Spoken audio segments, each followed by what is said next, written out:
Live Studio Audience.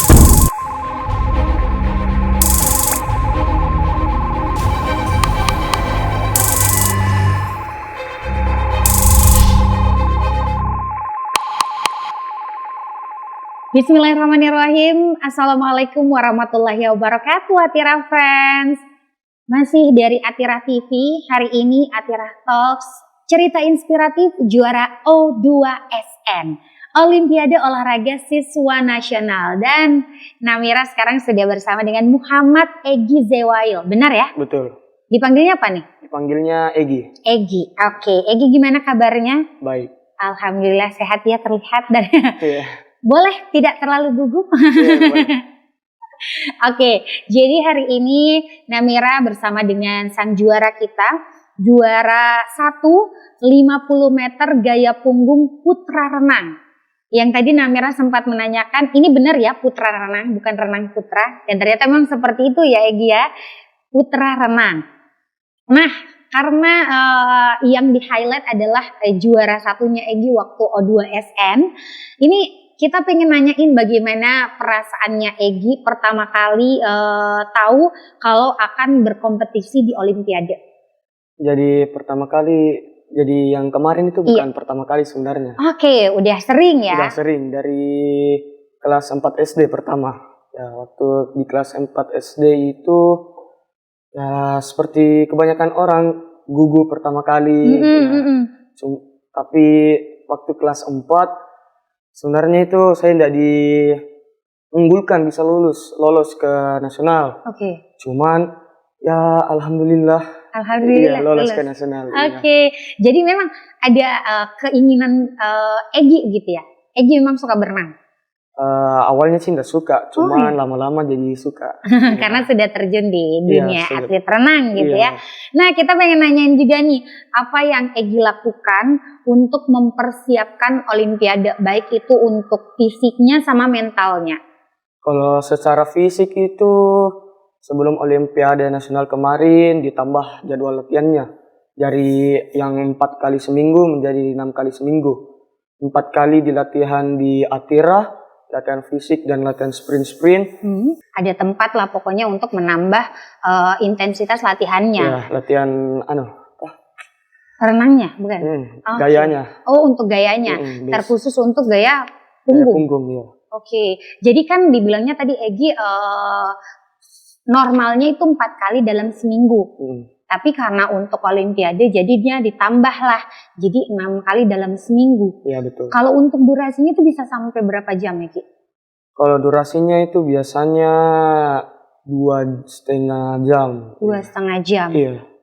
Artinya kalau untuk persiapan Olimpiade bisa lebih dari itu ya? Bisa.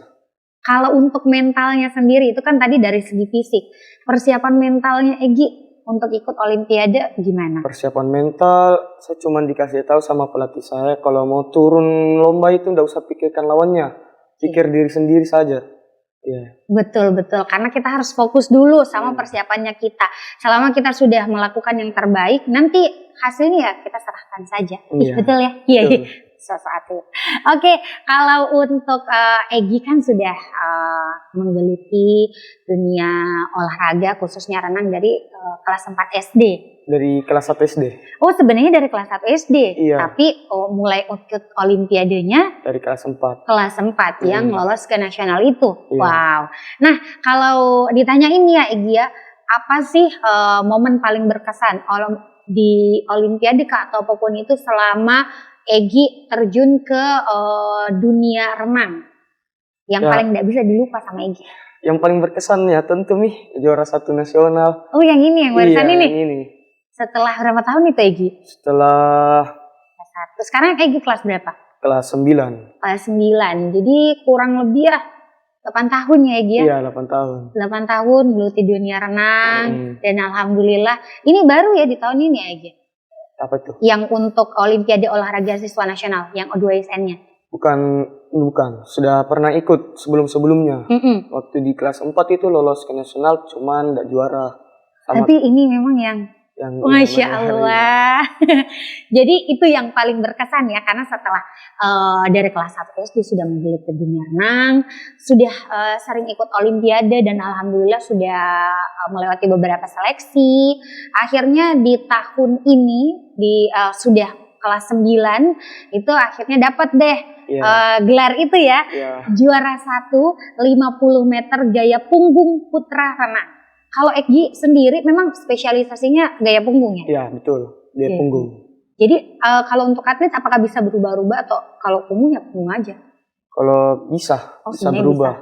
Karena kalau lomba renang itu tidak cuma satu nomor yang diikuti. Bisa ikuti nomor lain seperti gaya kuku, gaya bebas, sama gaya dada. Jadi semuanya itu harus dilatih dengan bagus. Oke. Dan Egi memilih fokusnya itu spesialisasinya di gaya punggung. Dari kelas 1 SD memang fokusnya di situ ya? Belum. Di kelas 1 SD itu masih latihan gaya bebas, gaya kuku, sama gaya dada. Untuk keseluruhan dulu ya? Keseluruhan ya.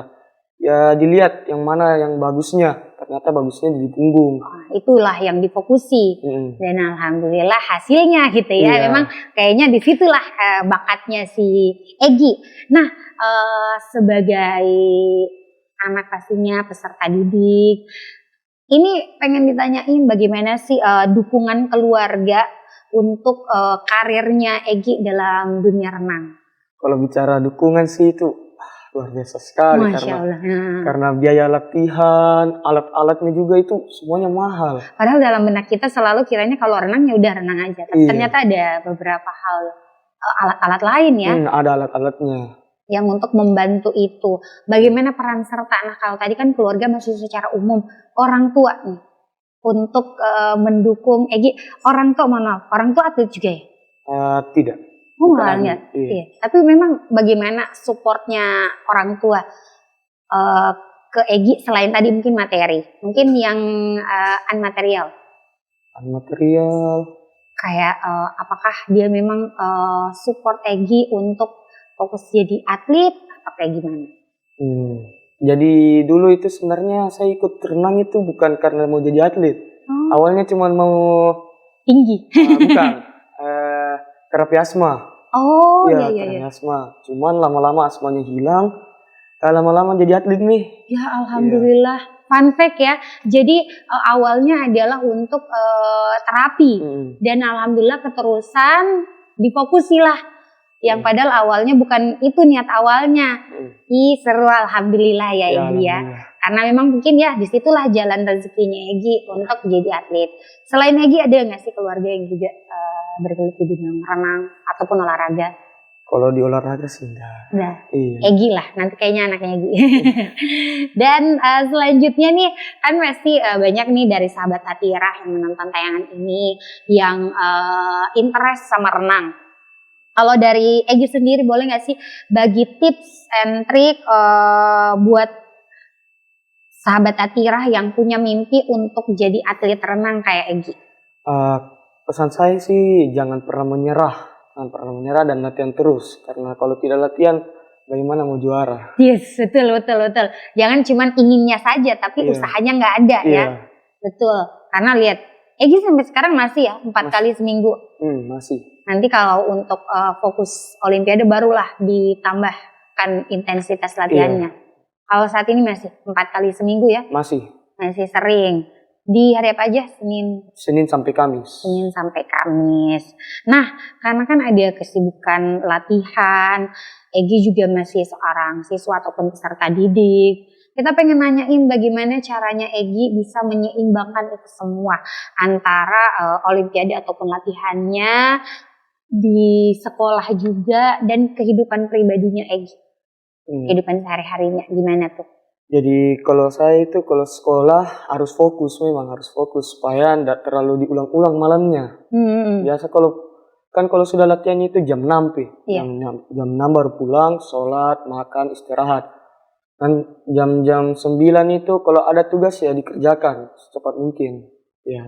Jadi difokuskan setiap ada yang satu diselesaikan dulu. Alhamdulillah sejauh ini aman ya. Ya aman-aman. Bergaul juga ya. Ya bergaul. Bergaul juga. Jadi tetap jalan semuanya sebagai peserta didik ataupun siswa, sebagai atlet. Jadi memang sudah ada jadwal-jadwalnya masing-masing ya Gi ya. Iya. Karena kan apalagi jadwal latihannya sudah terorganisir Senin sampai Kamis. Nah setelah itulah baru untuk kehidupan pribadinya. Karena kan juga kita sekolah di Atira cuma sampai Jumat.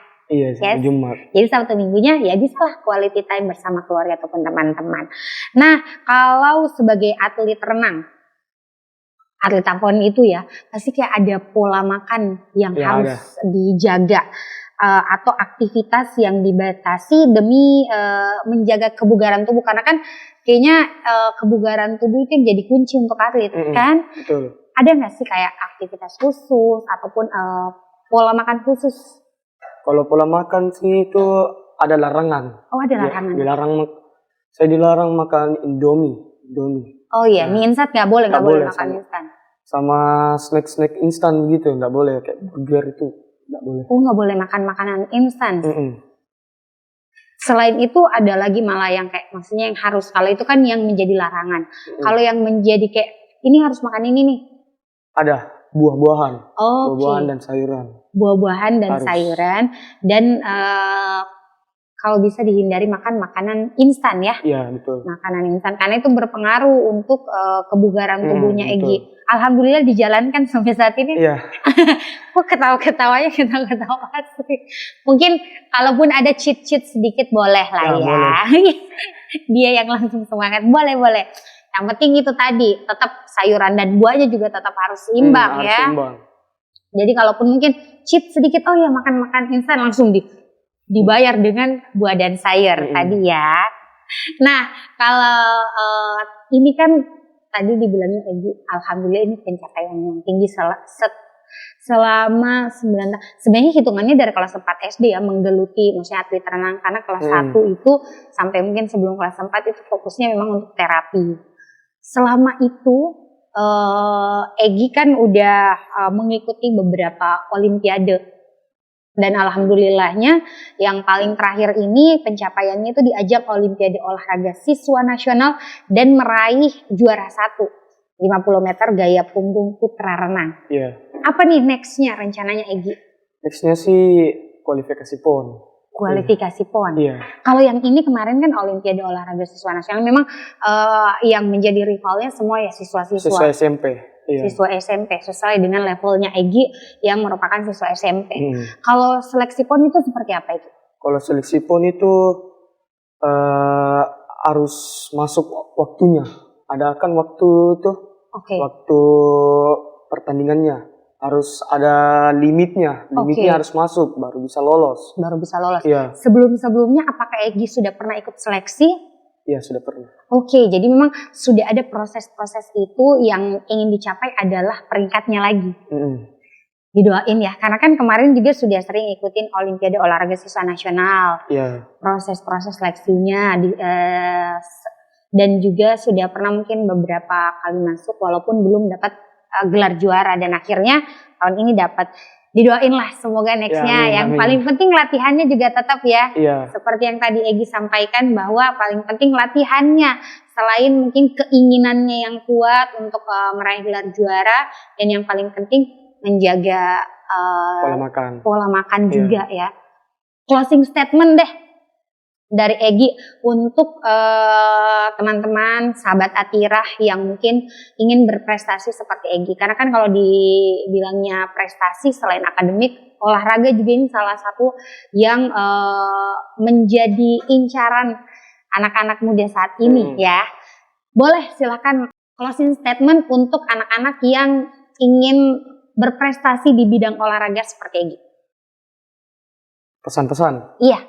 Pesan-pesannya sih dari saya, kalau kita punya mimpi yang sangat besar, bangunlah untuk meraih mimpi itu, bukan untuk melanjutkan tidurmu di pagi hari.